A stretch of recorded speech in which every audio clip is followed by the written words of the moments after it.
The following is a special presentation of Ashland University's College of Arts and Sciences.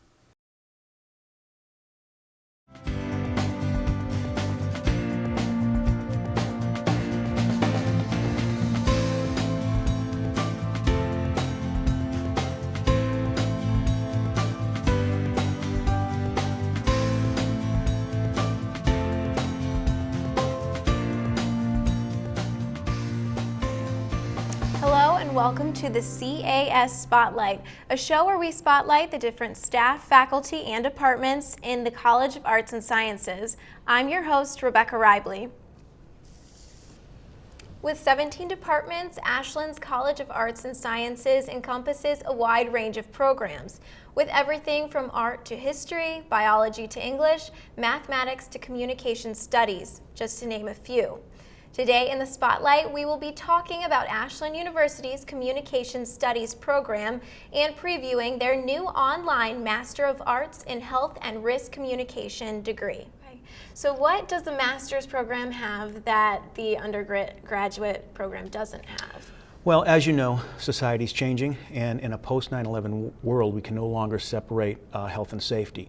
They're inextricably linked. We saw that myriad of times, including the Boston bombings, the Boston Marathon bombings, as well as the Olympics at Sochi, the concerns they have. The need for graduate education is becoming more in demand. As education changes and people's conceptualization of education changes, what's being looked at now is how do you niche programs that give people particular skill sets that are not only going to serve them tomorrow, but in 30, 40 years. So in creating the online master's program, Ashland is a smaller school. So the ability to have faculty to service such a large program would be very difficult. So what we did was truly innovative. We wanted to give a 100% online program because the target market is going to be health and safety people who are working. We're not necessarily going after the 22-year-old. We are going after, however, those mid to late career folks who are looking for a change. And so what we did was we went throughout the country identifying top scholars and top practitioners in the field of health and risk communication. And we asked them to be distinguished visiting faculty. And so what we've amassed is over a dozen top scholars throughout the country who are going to serve as faculty in addition to the quality faculty that we have here in the Department of Communication Studies.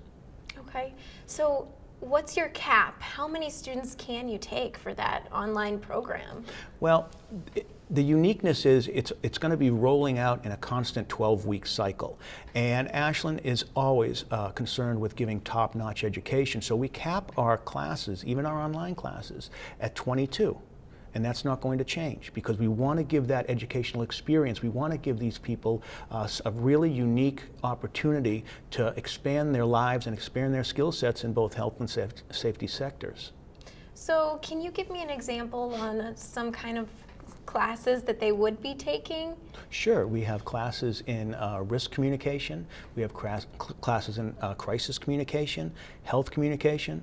In fact, I was just speaking to a gentleman today who owns an engineering risk firm. So he goes in and he looks at infrastructure and he identifies risks. And when I talked to him about the program, he said, "This is ideal. I didn't know it was there." So when you frame it differently, it's going to appeal to a lot of people. There's a lot of interest in it, and we're so excited to see it launch in March 10th. So we have, it's 30 credit hours. We will be studying health informatics, the use of health, use of information in health. We'll be studying organizational communication. We'll be studying strategic communication, so that at the end of all this process, this graduate degree is only 30 hours, can be completed in as little as 15 months.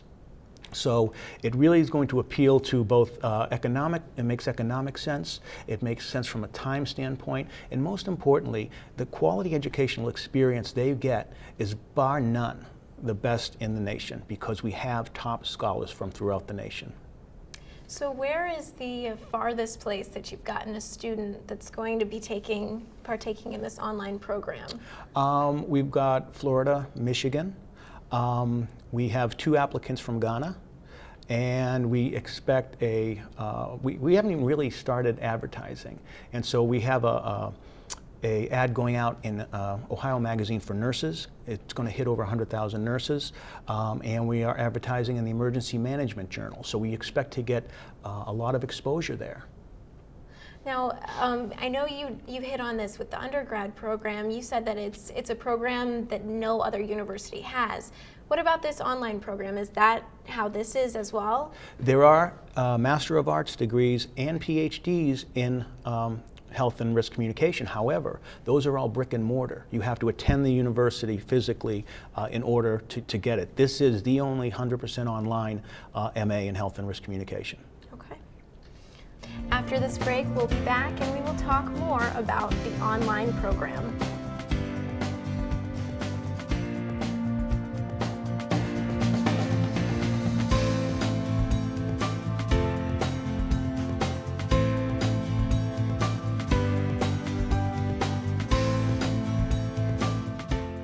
If you're just joining us, our guest in today's spotlight is Dr. Ted Avtgis.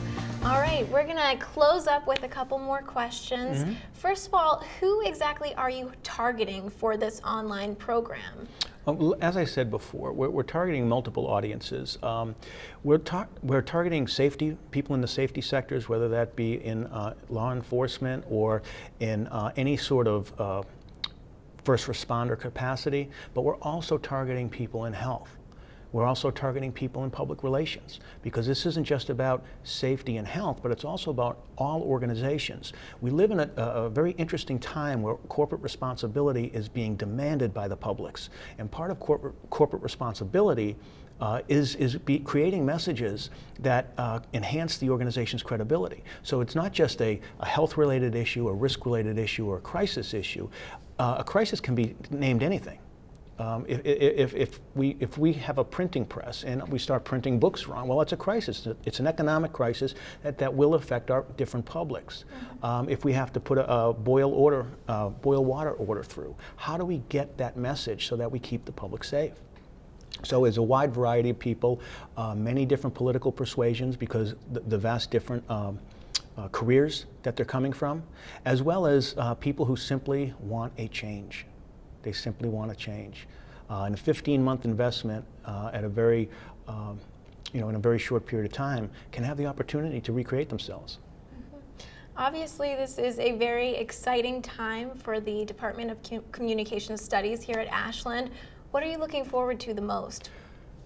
I'm looking forward to it all. To see something go from an idea into an actual structure is really exciting. I believe we're doing some really great things in the department research-wise. We have a culture that is very buzzing right now, and we want to just ride that wave, because everything is new and everything is really innovative and entrepreneurial. And I do believe that the future of higher education, we're going to have to be entrepreneurial, and we're going to have to be innovative if we're going to stay competitive. Now, if students are interested in getting in touch with the Communication Studies Department, how would they do that? If students are interested in our undergraduate program in health and risk communication, they should go to the website, the department website, and you can get there through the College of Arts and Sciences website. Or if you're interested in the Master of Arts in Health and Risk Communication, otherwise known as the MAHRC, you can visit our website at www.ashland.edu/MAHRC. That's www.ashland.edu/MAHRC, or call Wendy Hall at 419-207-6010. That's Wendy Hall at 419-207-6010. Well, I want to thank you so much for coming on today. This is a very exciting time for your department, and I'm very excited for you. So we really appreciate having you on. Thank you, Rebecca. It's been a pleasure. We'll be back with another look inside Ashland University's College of Arts and Sciences on the next edition of the CAS Spotlight. For all of us in our Center for the Arts studios, I'm your host, Rebecca Ribley. Thank you for joining us. So long, everyone.